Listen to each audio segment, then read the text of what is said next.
Hello friends, എന്നോട്സിലേക്ക് ഏവർക്കും സ്വാഗതം. ഇന്നോടെ നമ്മൾ നോക്കാൻ പോകുന്ന ഫ്യൂച്ചർ ലൈനുകളാണ്. ഫ്യൂച്ചർ ലൈനുകൾ തന്നെ പല രീതിയിലുണ്ടെങ്കിലും വളരെ പ്രധാനപ്പെട്ട രണ്ടെണ്ണമാണ് നമ്മൾ നോക്കാൻ പോകുന്നത്. നോർമലായിട്ട് ഫ്യൂച്ചർ ലൈൻ ക്രിയേറ്റ് ചെയ്യുന്നതും രണ്ടാമത്തത് ഒബ്ജക്റ്റിൽ നിന്നും ഫ്യൂച്ചർ ലൈൻ ക്രിയേറ്റ് ചെയ്യുന്നു. ഈ പുതിയതായിട്ട് കാണുന്ന ഒരാൾക്ക് എൻ്റെ വീഡിയോ ചിലപ്പോൾ മനസ്സിലായില്ലെന്ന് വരും. അതുകൊണ്ട് തന്നെ പ്രീവിയസ് വീഡിയോ റെഫർ ചെയ്ത് വരുമ്പോൾ നിങ്ങൾക്ക് മനസ്സിലാവുന്നതാണ്. എന്നിരുന്നാലും നമുക്ക് ഫ്യൂച്ചർ ലൈനിലേക്ക് പോകാം. ഫ്യൂച്ചർ ലൈൻ ഹോം ടാബിൽ ഫ്യൂച്ചർ ലൈൻ എന്ന് പറയുന്ന ഓപ്ഷൻ നമുക്ക് കിട്ടുന്നതാണ്. ഇവിടെ ഫ്യൂച്ചർ ലൈൻ ക്ലിക്ക് ചെയ്യുക. അപ്പോൾ വരുന്ന ഡയലോഗ് ബോക്സിൽ ഒരുപാട് ഫ്യൂച്ചർ ലൈൻ ഓപ്ഷനുകളുണ്ട്. അതിനകത്ത് ആദ്യത്തെ ക്രിയേറ്റീവ് ഫ്യൂച്ചർ ലൈൻ, രണ്ടാമത്തെ creative future line from object, ഇത് രണ്ടുമാണ് നോക്കുന്നത്. അടുത്ത അലൈൻമെൻറ്റ്, കൊറിഡോറൊക്കെ അടുത്ത പോർഷനായിട്ട് വരുന്ന ഭാഗങ്ങളാണ്. സർഫസ് ക്രിയേഷനുമായി ബന്ധപ്പെട്ട ബേസിക് ഫ്യൂച്ചർ ലൈൻ ക്രിയേഷനാണ് ഇവിടെ പറയാൻ പോകുന്നത്. ആദ്യം നമുക്ക് ഒന്നാമത്തെ ക്രിയേറ്റീവ് ഫ്യൂച്ചർ ലൈൻ നോർമലായിട്ട് എങ്ങനെ ഫ്യൂച്ചർ ലൈൻ ക്രിയേറ്റ് ചെയ്യുന്നത് നോക്കാം. ഓക്കെ, ഹോം ടാബിൽ future line, creative future line, അപ്പോൾ വരുന്ന ഡയലോഗ് ബോക്സ്. വേണമെങ്കിൽ നമുക്ക് സൈറ്റിന് പേര് കൊടുക്കാം, ഫ്യൂച്ചർ ലൈൻ പേര് കൊടുക്കാം. ഞാൻ 1 2 3 ഫ്യൂച്ചർ ലൈൻ ജസ്റ്റ് പേര് കൊടുത്ത് അതിന് ശേഷം സ്റ്റൈല് ബേസിക് ഫ്യൂച്ചർ ലൈൻ കൊടുത്തു. വേണമെങ്കിൽ ഇവിടെ ഒരുപാട് സ്റ്റൈലുണ്ട്. ഗ്രേഡിയൻ്റ് ഇച്ച്, basic future line, layer default civil 3D layer keep ചെയ്തു. ശേഷം ഓക്കെ. നമ്മൾ എന്ത് തന്നെ ഓട്ടോകാഡിലായാലും ഓട്ടോകാഡ് സിവിൽ 3Dയിലായാലും ചെയ്യാൻ പോകുമ്പോൾ സ്ക്രീന് താഴെയുള്ള കമാൻഡ് ഡയലോഗ് ബോക്സിൽ എഴുതി കാണിക്കുന്നത് നമ്മൾ ഫോളോ ചെയ്യാൻ ശ്രമിക്കുക. ഒന്നാമത്തത് ഇവിടെ ചോദിച്ചിരിക്കുന്നത്, കമാൻഡ് ഡയലോഗ് ബോക്സിൽ ചോദിച്ചിരിക്കുന്നത് draw future line starting point ആണ്. ഓക്കെ, ഞാനിപ്പോൾ ഇവിടെ ജസ്റ്റ് സ്റ്റാർട്ടിംഗ് പോയിന്റ് കൊടുത്തു. അതിനുശേഷം ചോദിച്ചിരിക്കുന്നത് എലിവേഷനാണ്. ഞാൻ സ്പെസിഫൈഡ് എലിവേഷൻ ഒന്നും കൊടുക്കുന്നില്ല. Okay, enter.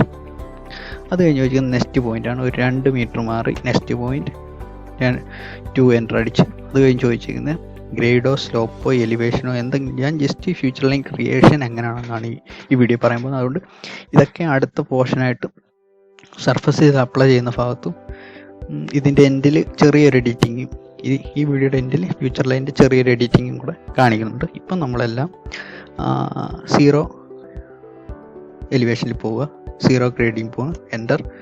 ഇനി അടുത്ത് ചോദിക്കുന്ന നെക്സ്റ്റ് പോയിന്റ്, നെക്സ്റ്റ് ഞാൻ 2 മീറ്റർ, ശേഷം സെയിം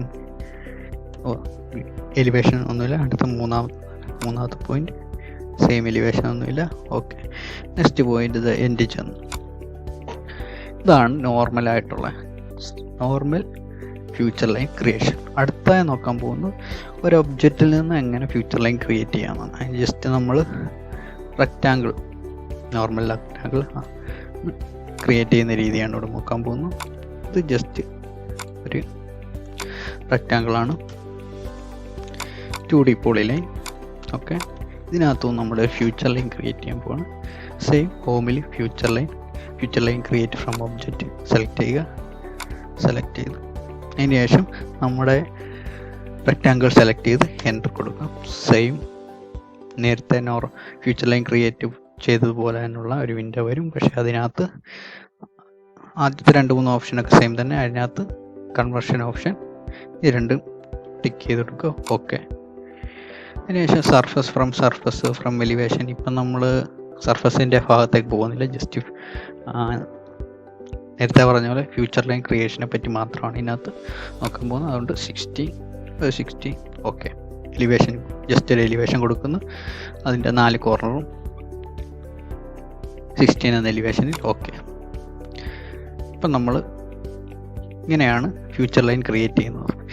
ഇതിൻ്റെ ഫ്യൂച്ചർ ലൈനിൻ്റെ ചെറിയ എഡിറ്റിംഗ്, അതിൻ്റെ എലിവേഷൻ ഉണ്ടാകുന്ന മാറ്റങ്ങൾ ചെറിയ രീതിയിൽ നമ്മൾ നോക്കാം. മീൻസ് നമ്മൾ ആദ്യം ഫ്യൂച്ചർ ലൈൻ ക്രിയേറ്റ് ചെയ്ത സമയത്ത് ഗ്രേഡ് സ്ലോപ്പ് എന്നൊക്കെ ചോദിച്ചു വന്നതിന് അതിൻ്റെ ചെറിയൊരു എഡിറ്റിംഗ് നമുക്കിവിടെ നോക്കാം.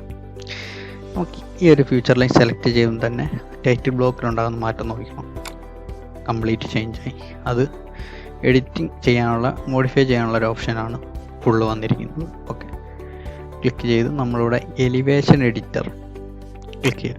അന്നേരം വരുന്ന ഒരു ബോക്സ്, ഇത് നമ്മുടെ ഫ്യൂച്ചർ ലൈൻ്റെ ഫുൾ ഡീറ്റെയിൽ ആണ്. മീൻസ് 00 ഫോർ എക്സാമ്പിൾ ഇവിടെ പറയും 00 to 13.03 0 + 0 13.03. ഇതിനകത്ത് പറയുന്നതെന്ന് വെച്ചാൽ സ്റ്റേഷൻ പറയുന്നതെന്ന് വെച്ചാൽ ഈ പോയിന്റ് അത് ഈ കാണുന്നതാണ് ആദ്യത്തെ 00 ഇവിടെ തുടങ്ങി തിരിച്ച് ഇവിടെ എത്തുമ്പോൾ 13 മീറ്റർ ആയി. ഇതിൻ്റെ ലെങ്ത്, എലിവേഷൻ, എല്ലാ കോർണർ എല്ലാം 16 ആണ്. പിന്നെ ഇതിൻ്റെ ഓരോരോ ലെങ്തുകളാണ്, ഒന്നാമത്തെ പോയിന്റ്, രണ്ടാമത്തെ. ഇതാണ് ഇവിടെ പ്രധാനപ്പെട്ട ഈ സ്ലോപ്പ് എത്ര % നമുക്കത് വേണം മാറ്റി കൊടുക്കാം.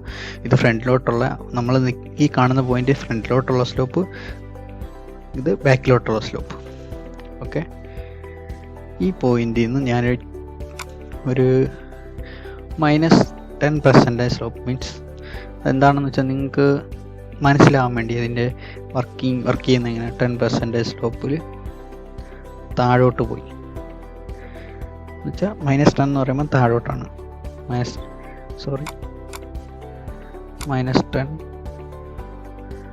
അന്നേരം ഇവിടെ ബാക്കിലോട്ട് പ്ലസ് എന്ന് വെച്ചാൽ ഇവിടുന്ന് -10 ആകുമ്പോൾ ഇവിടുന്ന് +10.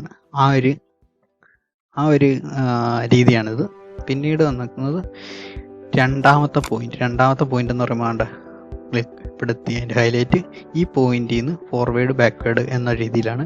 ഈ പോയിന്റ് ഫോർവേഡ് ഇങ്ങോട്ട് 13.29%, ഇവിടുന്ന് 13.29%, ഇവിടുന്ന് ഇങ്ങോട്ടും 13.29 ഇങ്ങനെ ഈ രീതിയാണ്.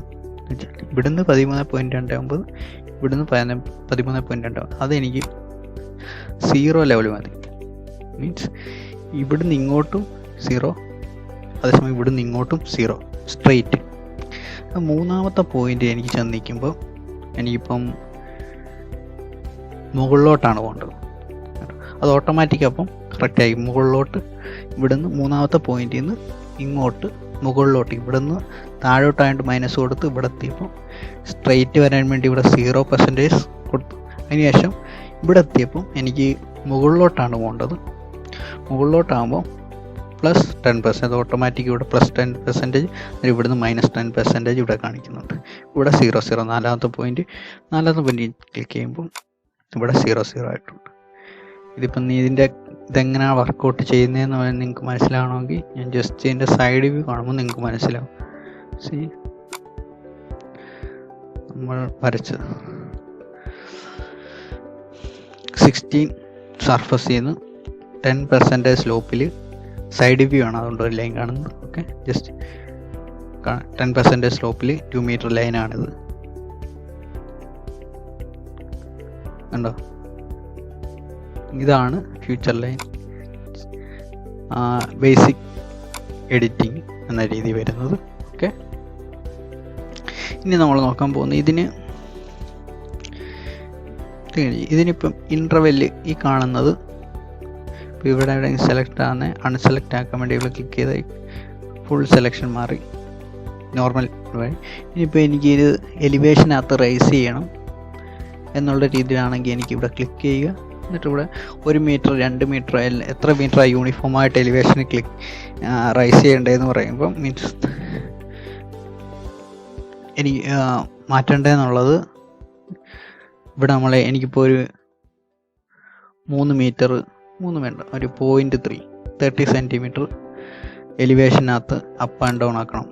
ഇതിപ്പോൾ ഫുള്ളായിട്ട് താഴോട്ടും മണ്ടക്കോട്ടും പോകുന്നു എന്നാണ് ഇത് പറയുന്നത്. ഓക്കെ, 0.3 എലിവേഷനകത്ത് മാറ്റം. പക്ഷേ സ്ലോപ്പ് ചേഞ്ച് ആകത്തില്ല, ആ ഒരു സർഫസ് മുകളിലോട്ടും താഴോട്ടും പോകും എന്ന രീതിയാണിത്. 16.3 അങ്ങനെ. അന്നേരം അതുമായിട്ട് ബന്ധപ്പെട്ട എല്ലാം ഒരേപോലെ ചേഞ്ച് ആവും. ഇതാണ് normal future line creation, future line editing, basic future line editing. അപ്പോൾ ഫ്രണ്ട്സ്, മറ്റൊരു വീഡിയോയുമായി വീണ്ടും കാണാം.